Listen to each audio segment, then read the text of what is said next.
Alright guys, we're back again. It's about a week later. Actually now we ran out of time last time.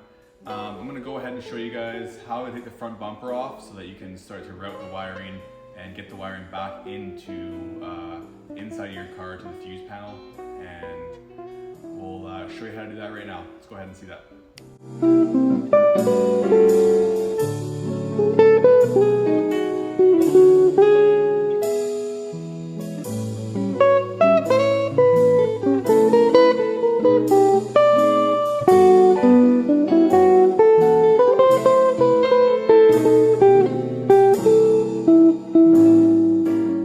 First thing you want to do is obviously just pop the hood, and you're going to open up your hood, and there's a bunch of push clips. There's 6 of them in the front here. 1, 2, 3, 4, 5, 6, 7. So we'll go ahead and get a clip popper and pop those off to start.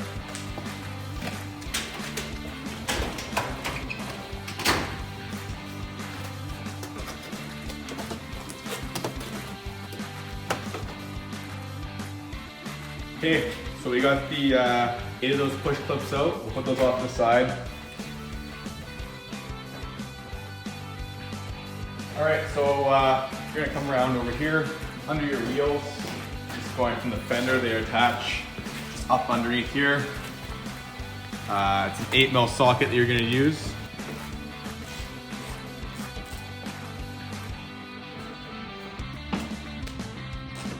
Okay, with those 2 8mm out on the sides, under the fenders, you're going to go underneath, right in line here. There's 2 10mm, and then on the outside there's 2 Phillips that you'll use a stubby wood to take those out. So we'll crawl underneath there and show you guys what that looks like. So your first Phillips is right here. And you come in, there's a 10mm right here, another 10mm right here, and then there's a Phillips down here as well.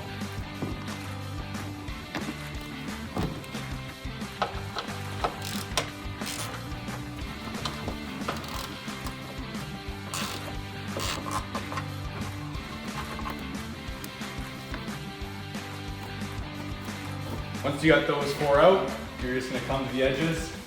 You're just going to go ahead and give it a pull. And you can see there's clips down here that hold onto the bumper. So we got the one side done. Pull it out. As you can see, it takes a bit of force. And then I'll grab the bumper in the middle, lift it up, free it, and pull it off. All right, so this is just a kind of a cover that will go over where your fog light sits. On the front of the bumper, you're gonna have to cut part of the bumper out. So to get that cut shape, I know you can go on Honda and they'll give you marks and you can get measurements from all the marks on the back side of the bumper. But we're just gonna go ahead and trace the cover out here on a piece of cardboard.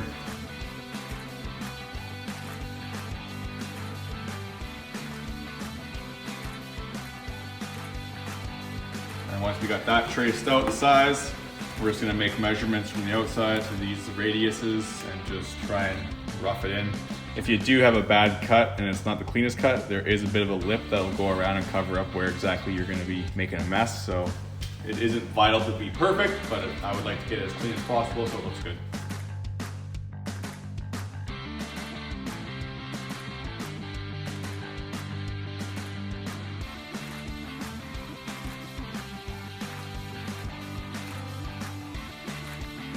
I just free-eyed it, kind of.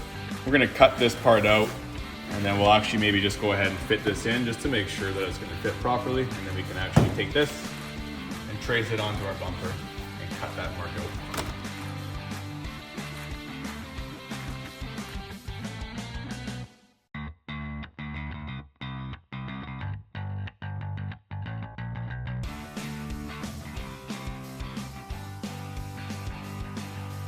There's our cutout. You can see the marks for the actual bezel kind of thing there. So we'll go ahead and slide this in, see if it fits. So I think it's gonna be probably close enough.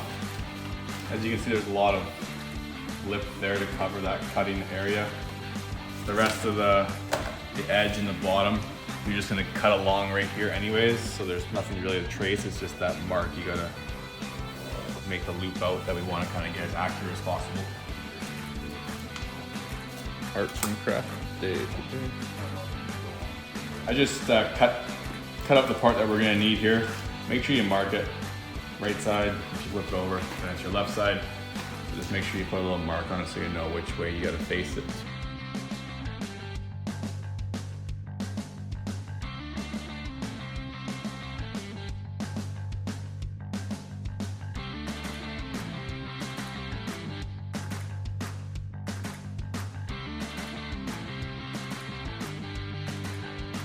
Now that you have your template all marked out, you're going to take a drill bit, any size will work, and you're just going to drill pilot holes along your line, just so you can kind of dot to dot it behind when we're cutting out the backside.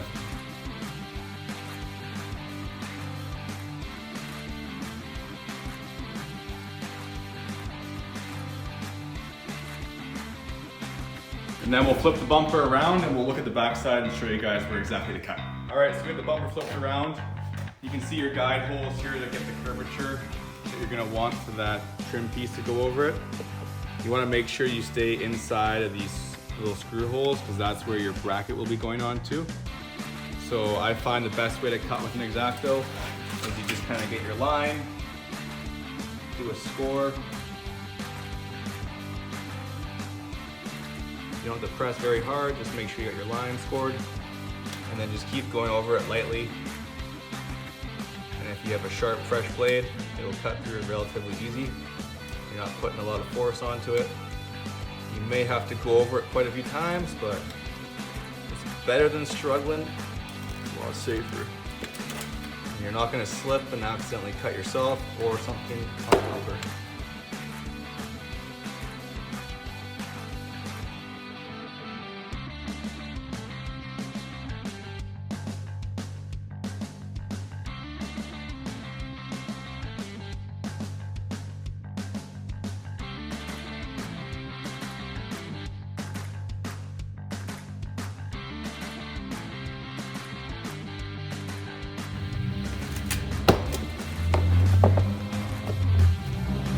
There's the cutout. As you can see, it looks pretty close to the trim piece that I showed you earlier. Back before. All right, so we got the fog light bracket all put on like we did earlier.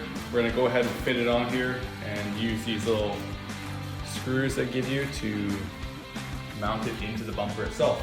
We'll come down here and we'll test fit it to make sure it all fits. They give you a little nub here that you can slide over this little hole just to make sure it all lines up.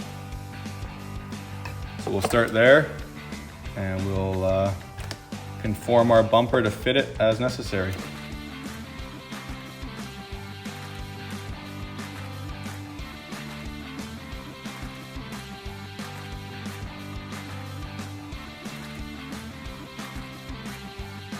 On this last bottom one here, you're gonna have to kind of hold the bumper into place just to make it line up with the bumper hole, and it should fit fine. There it is, all mounted in. We'll flip the bumper around again and we'll put the trim piece in to see if it fits. So take your trim piece, it's got a little hook on it right here. Come over here, you can see where it slides into. You got a little channel there for you to slide it into. So you're gonna go ahead, kind of angle it down, slide it in, and then there's a spot here for your screw to go into. And that just goes back into the bumper, or into the bracket that you installed onto the bumper. This is a Phillips machine thread screw. And that's all that holds that trim piece on. Makes it really easy to access your fog lights in the future. You don't gotta take your bumper off every time.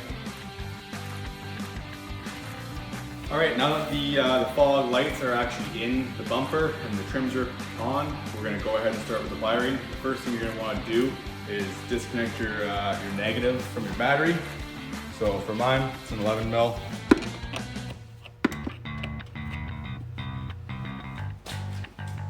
Give it a little wiggle. Plug off out of the way. We went ahead already. We ran our wiring harness. So I'll show you exactly what we did here. So this is the main power coming in. This is gonna go to your battery on the positive side.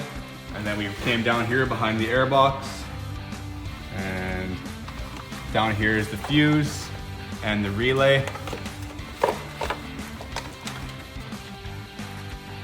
We're gonna go ahead and we're gonna mount it down here to this, looks like a 12 mil, I believe. It's down there, it's kind of clean out of the way. And then we ran off of that, it just comes down under the headlight here, drops down. There's where it connects to your fog light. Kind of wise off there. We're gonna go ahead and tie wrap this one that jumps to the other fog light along the crash beam here. Comes to here. There's another fog light that jumps off. From there, there's a negative that we've gone ahead and put onto that 12 mil bolt there, or 12 mil headed bolt, and cinched it down there. There's already metal scraped off down there, so that was kind of nice. We didn't have to do that. And then we followed it up here with all this washer fluid hosing under the headlight again. Came up under the headlight, up where the fill hole is for the washer fluid. And we'll probably just continue on tie wrapping it through these hoses for the fill for the washer fluid. And then this is the secondary piece they've given us. It just connects together like that. From there, we ran it down here. I don't know if you can see in there, but there's a little hole down below for the firewall to punch through. Trying to get a better angle of that from the inside maybe. So this piece here we've already pulled out on the inside of the car. It just sits like that. You got these two push clips that push it in. 3 of them. And there's a third one over here. And then you got 3 screws. There's one there, and one down there. All 3 of those are Phillips. When it's in place, you kind of want to pull out on this corner and then yank down that clip, and then you can pull this clip out, and then lastly you pull this last clip out over here, and that pops down. This is where your fog light will sit. So I'm just going to pop this guy out here and use this for my switch. Go ahead and take your switch, feed it in through the front, should just push in. We went ahead and ran the switch leg already in from the firewall, which we saw out there in the engine bay. So this plugs in directly just to the back of that switch we just installed. So you're gonna wanna just run it inside underneath here, tie wrap it up as nice as you can. Your switch is gonna be somewhere around here. So just make sure you got enough slack to plug it in there. So just a clarification, they do give you an extension wire here. It's for your signal that goes to your relay. You just clip it onto the yellow on this end. And then it has a connection clip onto this end here. That's just so that you can bring all these connections into the inside of the vehicle. You'll find a screw to put your negative down for your ground. And then you can, they give you a little splice block to splice that into fuse power in the car. So we're gonna go ahead, we got that hooked on, and we're gonna pull it back into the firewall and hook these up in there under the dash. So we got the signal ran inside now with the extension here, and it's plugged into your switch wiring harness. It goes back to your switch. They give you one of these stupid things. I mean, if you really are wanting to, you can use it, but I would advise not to use these cheap, shitty little things. You can go ahead and down to an automotive store and get yourself a fuse piggyback, and just jump off a fuse that's being controlled by the ignition. We went ahead and tested and found the coil here, the ignition coil right there. That's the fuse, it's a 15 amp fuse. If you piggyback off that, it is controlled by the ignition, so it won't get power until you turn your ignition on. That way if you accidentally don't turn them off. So we're gonna go ahead and we're gonna take one of those and we're going to butt splice that onto it, and we'll put this onto a ground, make sure everything works. We ended up pulling this little piece off, gain access. It just clips down underneath here. Anyways, a couple screws in the back, you can see it there. Pull it out. And then there's a couple of push clips and it just pulls right out. We went and loosened this 12 mil off, put our ground to there, bundled up all the excess wire, tie wrapped it up there nicely. We ran our switch up, as you can see here. It's gonna sit right there on the fog light switch, and then here's gonna be our signal, or our 12 volts for our signal, and we'll be tapping into this fuse right here, this 15 ducts, and then it'll just butt splice right onto this right here, and that'll give us power.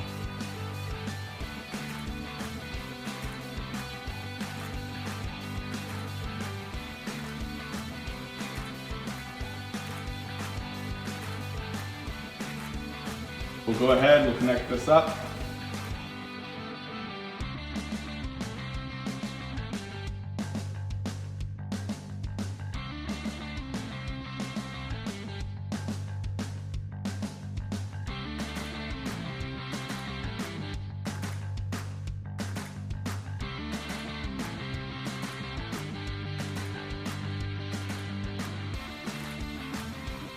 All right, so now that that's all ran, we're gonna go ahead and hook the positive up to the battery, just test everything, make sure it's all working before we go ahead and tuck all the wires up and tie wrap them in nicely.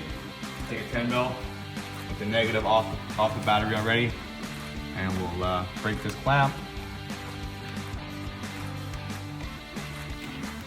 So we got the positive off. We're gonna take the bolt out for the clamp, run it through the eyelet, and then you go ahead and put it up there, get it square. You can thread this back on and then slide it over your positive terminal and tighten it all back down.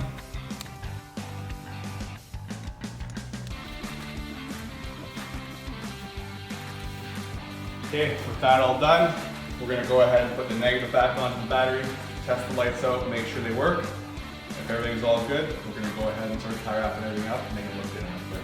Okay, so we just wrapped up tie wrapping everything on. As you can see, here's that wire that we ran to the firewall.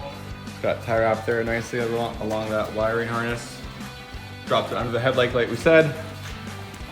Kind of just cinched it all up here nicely. I got the ground tie wrapped onto the plug for the fog light itself, just so it cleans up a bit.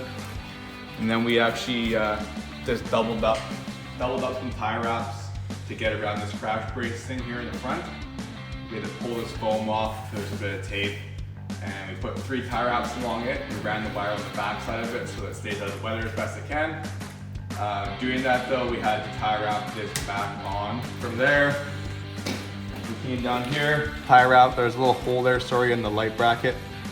I ran a tie wrap there just to hold this nicely so it doesn't pull down. And then again, there's another hole up here that we ran a tie wrap through loosely. And then if you take another tie wrap and you cinch it around that one tie wrap there, it'll kind of make for a hanger. That way your wiring's not rubbing on this sharp metal here. That's just gonna be a headache in the future if you cause a short. It'll be a nightmare to find, so do it right the first time and you won't have any problems in the future. And then we have that relay mounted to the airbox in here like we said we were going to do. And we just tie wrap the positive to the battery along the wiring harness that goes to the positive. I think that's going to be pretty much a wrap for the wiring of this fog light project. We're going to go ahead and get the bumper put back on and see how it looks, everything mounted up here. Let's do that.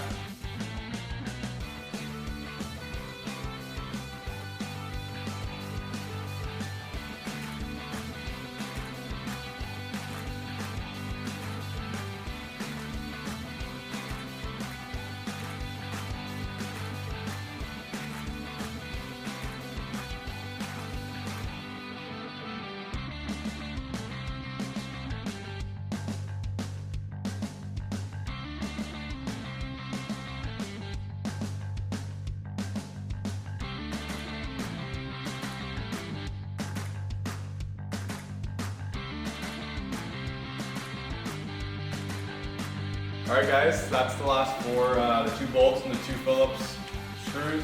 Bumper's back on. We're going to close the hood up, get a good look at how it looks, take some shots. Coming up for the EK Daily, it's going to be looking like just some cosmetic stuff that I got fixed up here.